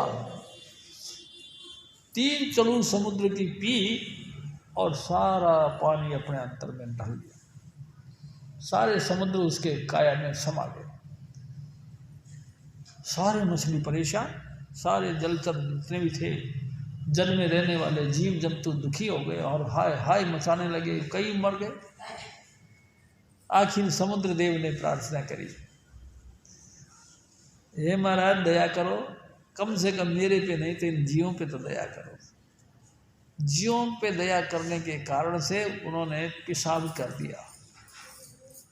सारे समुद्र का पानी जितना भी है सब खारा है, क्योंकि पेशाब का और पेशाब के रास्ते से प्रकट हुए। फिर सारे समुद्र रोगी हैं, कभी भी खत्म हो सकते हैं। प्यारी साध संगत जी, तमाम देवी देवते रोगी हैं, ईश्वर परमेश्वर सब रोगी हैं। अटल सिर्फ स्वामी जी महाराज, अटल सिर्फ शब्द धुन, जो आप शब्द धुन सुनते हो वो अटल है, वो कभी रोगी नहीं होता। प्यारी साध संगत जी, हजूर स्वामी जी महाराज फिर और फरमाते हैं, हरि के लोकासी साँझ सवेरे, सरबी थाई नजर करे। परमात्मा अटल है, परमात्मा की महिमा अटल है। प्यारी साध संगत जी, जिन्होंने परमात्मा का आसरा लेकर के लगातार अपने आप को उस शब्द धुन में लीन कर लिया, नाम का अभ्यास कर करके नाम में लीन हो गए, वो हमेशा हमेशा के लिए जन्म मरण दो में नहीं, जन परोपकारी आए, जिया दान दे भक्ति लावण हर्षों लेने मिलाए। वो परमात्मा का रूप बन जाते, परमात्मा का साथ में ताल्लुकात बैठाने के लिए वो धरती पर आते हैं। वो आप जन्म मरण में नहीं होते, लेकिन हम लोगों का यानी अपन लोगों का तालमेल बैठाने के ख्याल से, परमात्मा के साथ में मिलाने के ख्याल से वो धरती पर आते हैं और हमको जिंदगी का दान देते हैं। जिंदगी का दान, हाँ, वो नाम जो स्वामी जी महाराज ने अपने सतगुरु से पाया था, वो नाम हमको बख्शिश में देते हैं। हम उनको नाम को जप जप के हम भी जन्म मरण के बंधनों से मुक्त हो सकते हैं। हजूर महाराज फिर और फरमाते, रोगी खट दर्शन भेदधारी, नाना हठी अनेका। देखो प्यारी साध संगत जी, 6 दर्शन हैं, 6 दर्शन, 6 शास्त्र, 6 शास्त्र रोगी, 4 वेद भी रोगी हैं। प्यारी साध संगत जी, कमाल की बात यह है, सब रोगी है, हाँ सब रोगी है। 6 शास्त्र भी रोगी हैं और प्राणायाम वगैरह, यानी ये कुंभक रेचक पूरक, यानी कि ये जितने भी कर्मकांड करने वाले, जितने भी योग अभ्यास करने वाले, जितने भी योगिक क्रियाएं हैं, सब रोगी है। मैं आपको मेरी बात बताऊं प्यारी साध संगत जी, पिछले साल दो साल हो गए मेरे ख्याल, 2-1 साल पहले हम दौरे पे गए। मास्टर जी ने रास्ते में हमसे कहा कि व्यायाम कर लो जी, प्राणायाम और कोई भी व्यायाम कर लो, मगर कर लो जी। हमने भी व्यायाम करना शुरू कर दिया। प्यारी साध संगत जी, व्यायाम क्या किया, मेरी रीढ़ की हड्डी कड़क हो गई, थोड़ा सा ऐसे वैसे अनबैलेंस हो गई। कई दिनों तक, क्या कई महीनों तक दुखी हुआ, सीधा खड़ा हो नहीं सका, सीधा चल नहीं सका, सब रोगी। यानी कि जो इनका उपासना करता है वो भी रोगी। प्यारी साध संगत जी, करें तो क्या करें। वो तो शुक्र है स्वामी जी महाराज का कि उन्होंने एक शेरा जिम नाम की एक जिम बना रखी है।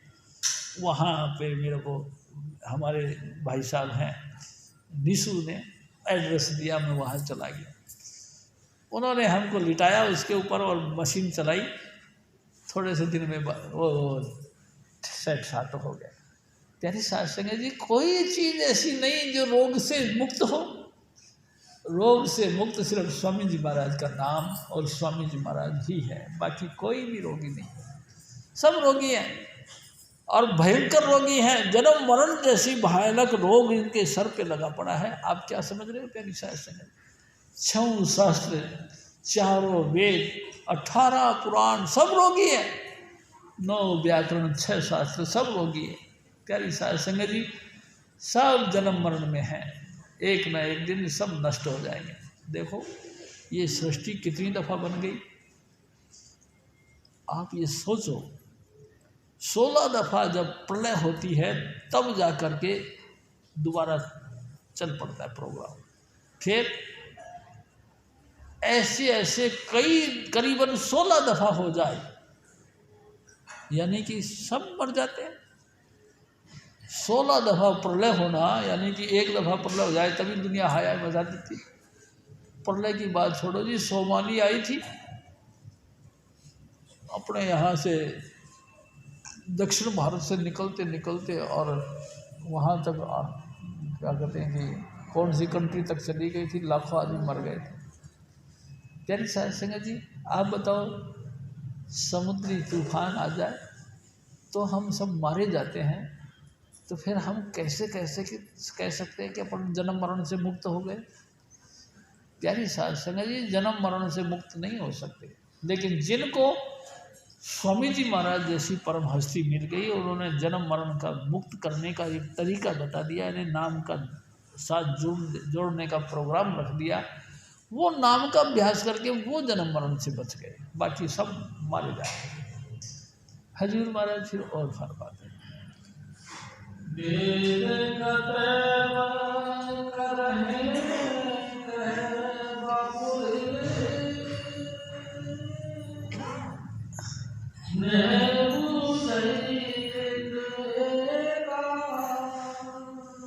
वेद और कतेब, कितने कतेब कहते हैं कि कुरान शरीफ को, वेद कहते हैं वेदों को। वेद और कुरान, बाइबल और जब गुरु ग्रंथ साहिब, ये सब ही रोगी हैं, इनसे रोग से कोई नहीं बच सकता। प्यारी साहब सिंह जी, बड़ी मुश्किल है। फिर संसार में है कोई ऐसा जो रोगी ना हो? रोगी नहीं हो ऐसा संसार में कोई, सिर्फ शब्द धुन है जो रोग से मुक्त है। प्यारी साहब सिंह जी, आप जो भी हैं, जहाँ भी हैं, जैसे भी हैं, आप शब्द धुन के साथ जुड़कर रोग मुक्त हो सकते हैं, बाकी नहीं। हजूर महाराज फिर और फरमाते, मठ रस खाए सुरोग भरी के, कंदमूल सुख नाही। जितना मर्जी आप विचार कर लो, सुख नहीं। प्यारी साहब सिंह जी, जिसको इतना बड़ा बीमारी लग जाए वो कभी सुखी हो सकता है क्या? कभी नहीं हो सकता। चाहे कितना ही सारे दिन ठाटे मार मार के हंसते रहो, मजाक कर कर के लोगों का स्वाद दे दे के हंसते रहो, तो सुखी नहीं हो सकते। प्यारी साहब सही, क्योंकि फिर भी रोग तो लगा हुआ है, कोई ना कोई वक्त। देखो ना, अभी अभी पता लगा, हंस रहे थे, हंसते हंसते इतनी ज़ोर से हंसे, इतनी ज़ोर से हार्ट फेल हो गया, मर गए। चलो बताओ, आप बताओ, रोग यानी कि हंसने में भी रोग है? प्यारी साहब सिंह जी, इस रोग से कोई नहीं बच सकता। हजूर महाराज फिर और फरमाते, नाम विसार चले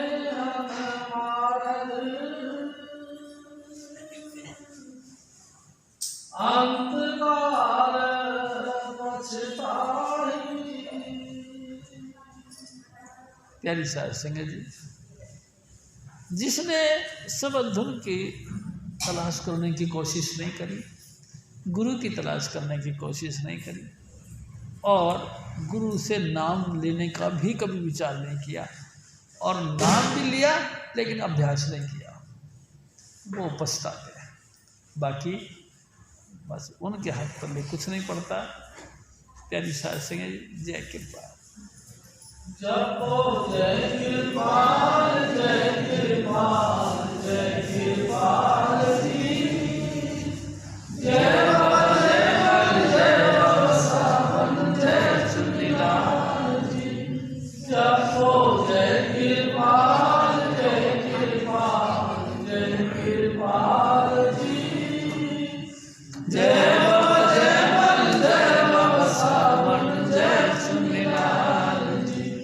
स्वामी सिद्ध